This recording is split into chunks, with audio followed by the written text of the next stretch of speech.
बड़ी गोली मिल गई सबको, छोटी गोली में यही चीज है बस। इसमें अभी हम लिख रहे थे, अब यहाँ लिखेंगे नहीं, एक बार समराइज कर दूंगा, क्विक रिवीजन हो जाएगा। जो आपको कॉन्सेप्ट समझा है बेटे, जो कॉन्सेप्ट समझा है उसी को समराइज कर रहा हूँ। पहले हमने पॉइंट देखा था, समझ में आ गया पॉइंट। रे क्या होता है, एक पॉइंट से एक्सटेंड करेंगे एक डायरेक्शन में, वो रे हो जाएगी। किरण बोलते हैं इसको हिंदी में लाइन। रेखा क्या हो जाता है, जो दोनों डायरेक्शन में एक्सटेंड की जाएगी, खींची जाएगी।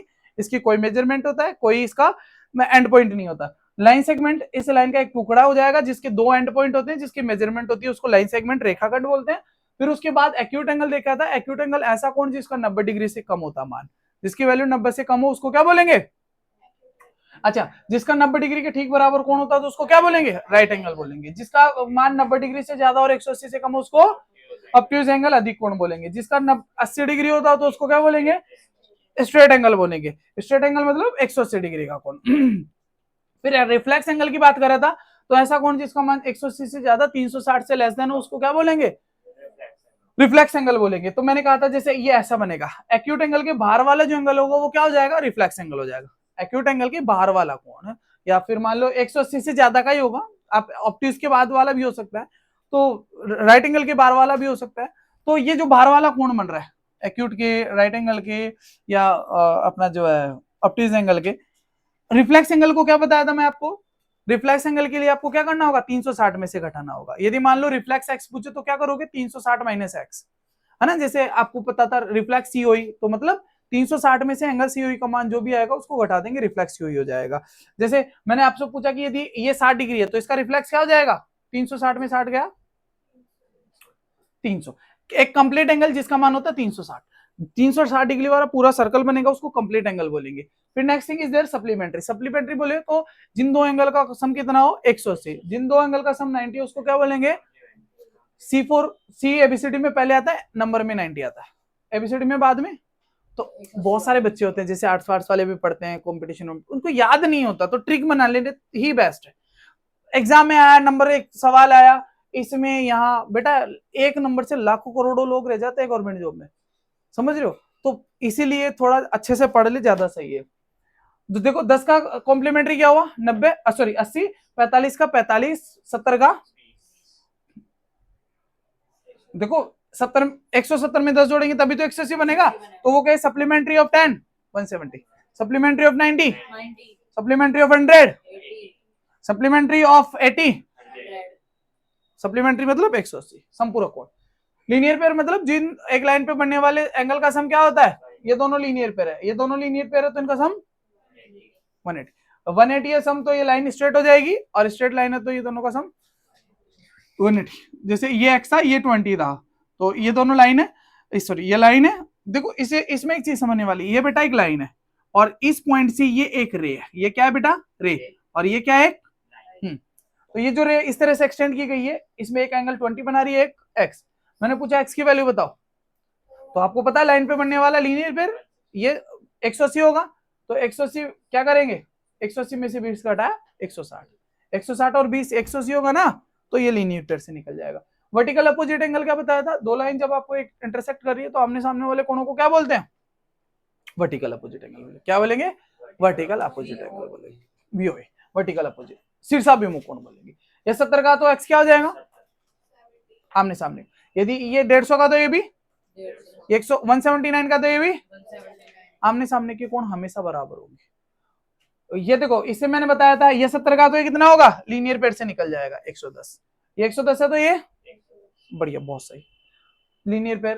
अच्छा, एंगल सम प्रॉपर्टी क्या बताया था, ट्राइंगल के 3 एंगल होते हैं अंदर और तीनों कोणों का योग कितना होता है, 180 होता है। इसको कौन सा बोलेंगे, एंगल सम प्रॉपर्टी। क्या बोलेंगे, इनको प्रूव करना सिखा दूंगा मैं। त्रिभुज के तीनों कोणों का योग 180 होता है। जैसे क्वेश्चन आ जाता है ना इस तरीके से, ये x है, ये x + 20 है, 2x है, ये 3x है, और वो कह देगा कि बताओ x की वैल्यू क्या है। तो आप त्रिभुज के 3 कोण दे रखे हैं, तीनों को जोड़ दो 180 के बराबर कर लो। सिंपल इक्वेशन सोल्व करना मैंने 8th में सिखाया था तुम्हें, इससे बात बन जाएगी। नहीं भी आएगा तो क्वेश्चन लेंगे यार, बड़ी गोली छोटी गोली समझो। ये दूसरा क्या बताया था, एक्सटीरियर एंगल, ये बाहर वाला, किसी एक एंगल की एक लाइन को एक्सटेंड कर देंगे, बाहर वाला एंगल, इसको छोड़ देंगे इंटीरियर को, इसके अपोजिट वाले जो है, इन दोनों का सम इस एक्सटीरियर के बराबर होगा। जैसे एग्जांपल बताया था, इसका वैल्यू निकालो, ये 30 और 70 का, तो भाई इन दोनों का सम इसके बराबर, तो 100 हो जाएगा। फिर उसके बाद क्या बताया, पैरेलल लाइन, दो पैरेलल लाइन है L1 and L2। L1 L2 parallel line है, एक ट्रांसवर्सल इसको काट रही है, 8 एंगल मैंने बनाया, 8 एंगल में पहले मैंने बताया लीनियर पेयर, एक लाइन पे पता है ये इसका लीनियर पेयर, ये इसका लीनियर पेयर, ये इसका, ये आपस में क्या हो रहे हैं, 5 का लीनियर पेयर 6, 5 का लीनियर पेयर 7, ऐसे भी कर सकते हो आप, कोई दिक्कत नहीं है। वर्टिकल अपोजिट एंगल, एक के सामने कौन सा है 3, तो 1 और 3 वर्टिकल अपोजिट एंगल, 2 और 4 5 और 7 ये आमने सामने के कोण वर्टिकल अपोजिट। इसमें दो नए कोण बताया, एक अल्टरनेटिव एंगल और एक कॉरेस्पॉन्डिंग एंगल। अल्टरनेटिव एंगल मतलब जो जेड बना रहा है सीधा, या ये इंटीरियर और एक्सटीरियर वाला की बात होती है। बस आप यदि इंटीरियर भी समझ लोगे तो बात बन जाएगी। जैसे ये 3 है इंटीरियर एंगल, तो इसका अल्टरनेटिव एंगल कौन सा हुआ 3 का, जेड बन रहा है ना, उल्टा जेड बनाओ, 4 का अल्टरनेटिव क्या हो जाएगा, एकांतर कोण 6 हो जाएगा, 4 का क्या हो जाएगा। कॉरेस्पॉन्डिंग एंगल में क्या बताया था, पैरेलल लाइन के और ट्रांसवर्जल के लेफ्ट में या राइट में, पैरेलल लाइन के या तो ऊपर या फिर नीचे। जैसे मैंने कहा कि ये एंगल 1 है, ये ट्रांसवर्जल के राइट में, पैरेलल लाइन के ऊपर है, तो इसी में राइट और लेफ्ट, ऊपर में कौन सा 5, तो एक का ये नीचे है और राइट में 2, ये इधर जाए लेफ्ट में तो 2 का लेफ्ट, क्योंकि 2 लेफ्ट में और ऊपर भी है तो इसके ऊपर, 3 नीचे वाला है और ये तो राइट लेफ्ट में आ गया और नीचे की तरफ है तो इसके लेफ्ट में और नीचे वाला देख लो, तो ये 3 और 7 बराबर हो जाएगा, क्या बोलेंगे इनको, कॉरेस्पॉन्डिंग एंगल। यदि मान लो एक इसमें क्वेश्चन बता दूं, जैसे एक ही क्वेश्चन पूछ लो, लेट्स सपोज मैं कहूं ये 120 है, तो ये x कितना होगा, क्यों होगा, संगत कोण कॉरेस्पॉन्डिंग एंगल। मैं कहूं ये वाला ये y है, तो y कितना हो जाएगा, या 120 आ गया तो ये वर्टिकल अपोजिट एंगल बोल दो, या ये क्या बोल दो, अल्टरनेटिव एंगल बोल दो, तो y की वैल्यू भी कितनी हो गई। मैं कहूं ये z है, तो ये कितना हो जाएगा, लीनियर पेयर हो गया, 120 से z कितना आ जाएगा 60, बेटा 120 कैसे 60 आएगा ना 180 में घटाएंगे तो बस ऐसे क्वेश्चन बनेंगे, खत्म। छोटी गोली तैयार, छोटी गोली मिल गई। तो बड़ी गोली मतलब कॉन्सेप्ट कैप्सूल, मतलब पूरा जो चैप्टर में आपका क्या है वो कंटेंट। छोटी गोली मतलब जो आपने बड़ी गोली में देखा उसी को छोटा सा पुड़िया बना करके ले भाई, हो गया, ठीक है। तो ये आपके लिए एंटीडोट का काम कर गया, सारे वायरस खत्म।